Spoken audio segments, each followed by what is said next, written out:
Bienvenue pour vivre cet instant des paroles de la vie éternelle avec Marc Joseph. Aujourd'hui, nous sommes le 2 juin 2025 et je suis revenu te rappeler que ce jour de 2 juin est pour toi un jour de grâce parce qu'avec Jésus-Christ, chaque jour est un jour de grâce. Jésus-Christ, c'est le promoteur de la grâce. Jésus-Christ n'est ni juge, ni geôlier, ni condamnateur, mais il est sauveur pour toi. Alors, attache-toi à lui. Hier, j'ai parlé de cette femme qui, par sa foi, a reçu la guérison. Je vais profiter aussi pour souligner d'autres points importants dans la vie de ceux qui croient en Jésus-Christ. Car il y a beaucoup de chrétiens qui sont victimes je vais dire le mot, des escrocs, des soi-disant pasteurs, prédicateurs, prophètes qui vont te dire tu es malade si tu veux recevoir que ta prière soit, la prière qu'on va adresser à Dieu pour toi soit efficace, ils vous disent qu'il faut apporter de l'argent. Plus tu donneras de l'argent, plus la prière sera efficace. Jésus-Christ n'a jamais dit, ton argent t'a sauvé. Jésus-Christ n'a jamais dit qu'il fallait payer la prière, payer la guérison. Je vais dire que tous ceux qui vont te dire qu'il faut payer pour que la prière soit efficace, sache, ce sont ces gens-là que Jésus-Christ appelle des brigands et des voleurs. Nulle part dans l'évangile, il est dit de payer une prière ou de payer une délivrance. Jésus n'a pas dit à cette femme, ah, ton argent t'a sauvé. Jésus n'a pas dit à cette femme, oui, tu as touché ma robe, mais va chercher de l'argent, apporte-moi de l'argent et tu seras guéri. Jésus dit, prends courage, ma fille, ta foi t'a sauvé. J'insiste dessus.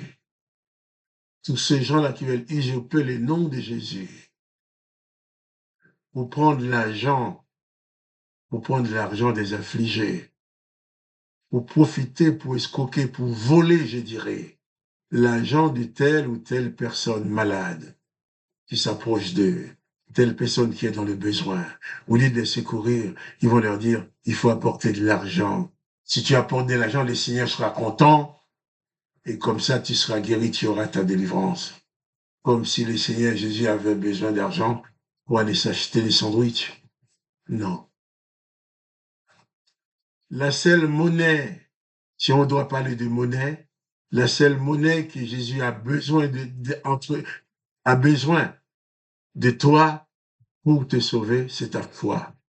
La foi, c'est la monnaie du ciel. La foi, c'est la monnaie qui t'ouvre la porte du ciel. Si tu as la foi, Jésus dit au sœur de Lazare, à la sœur de Lazare, si tu crois, tu verras. Si tu crois, tu verras la gloire de Dieu. Jésus dit quoi que ce soit, tu demandes au Père, crois et tu l'as reçu et tu le verras s'accomplir. Jésus dit à cette femme, ta foi t'a sauvée. Cette femme n'a pas apporté de l'argent à Jésus. Il a tout simplement touché sa robe. Nous pouvons parler aussi de ces chefs romains qui est venu vers Jésus pour dire, ma fille vient de mourir il y a un instant, viens imposer les mains et elle vivra.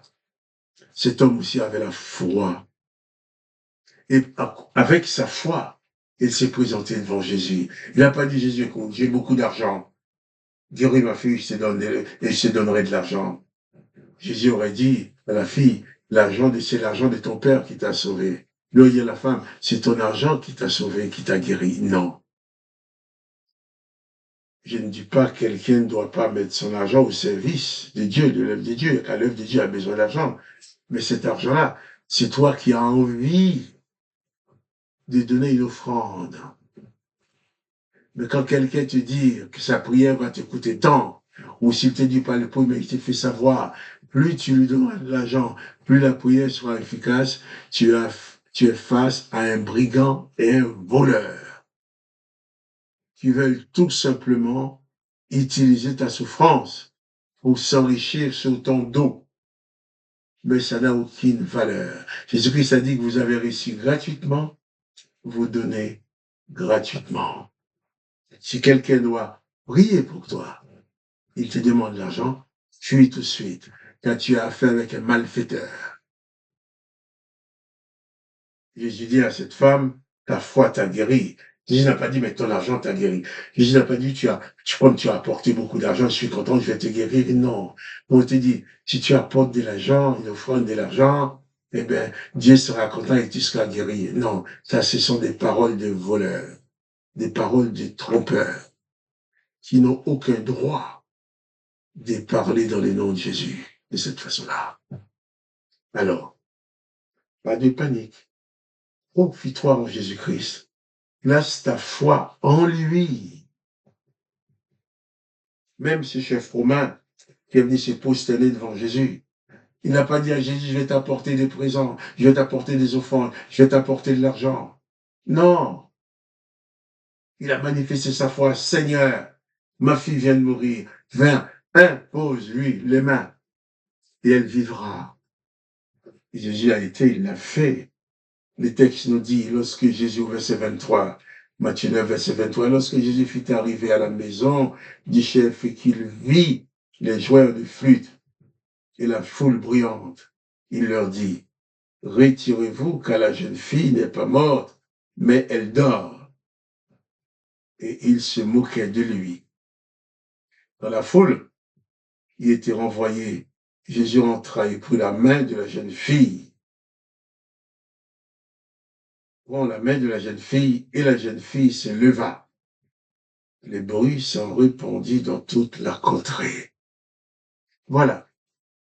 C'était pour te dire, chaque instant avec Jésus-Christ est un instant de grâce. Et dans cette dimension de grâce, la seule chose que Jésus te demande de lui apporter, c'est ta foi. Prends courage, ma fille, dit-il, ta foi t'a sauvée. La foi de ce chef romain aussi a ramené sa fille à la vie parce il croyait tellement en Jésus-Christ qu'il n'a pas dit, je vais te demander si tu peux faire quelque chose pour ma fille. Il dit non, ma fille vient de mourir. Viens, impose-lui la main. Et elle vivra. Et c'est ce que Jésus-Christ a fait. C'est ce que Jésus-Christ a fait. Dans la foule, il était renvoyé, il entra pour la main de la jeune fille, et la jeune fille se leva. Et le bruit s'en répandit dans toute la contrée. Jésus-Christ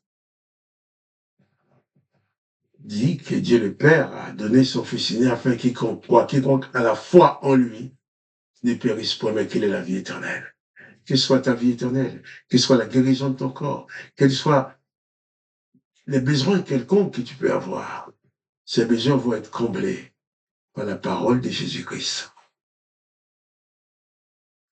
Toi, maintenant, ne fais plus confiance aux bandits qui te demandent de l'argent. Ne fais plus confiance aux voleurs qui vous demandent de l'argent. Fais confiance à Jésus-Christ qui te dit seulement si tu crois, tu verras. Ta foi est une grande puissance, capable de renverser les plus grandes des montagnes. Ta foi en Jésus-Christ. C'est la foi de cette femme qui l'a guérie. Jésus n'a même pas dit, comme j'ai fait remarquer tout à l'heure, Jésus ne lui a pas dit, je t'ai guéri. Prends courage, ma fille, ta foi t'a guéri.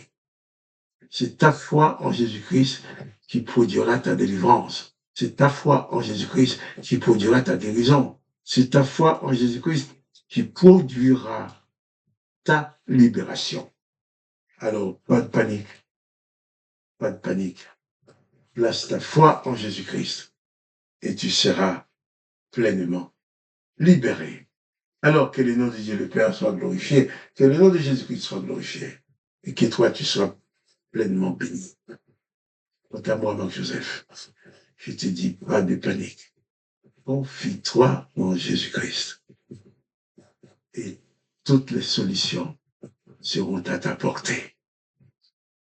Alors, que le nom de Jésus-Christ soit béni. Et moi, Marc Joseph, je te dis à demain pour les paroles de la vie éternelle.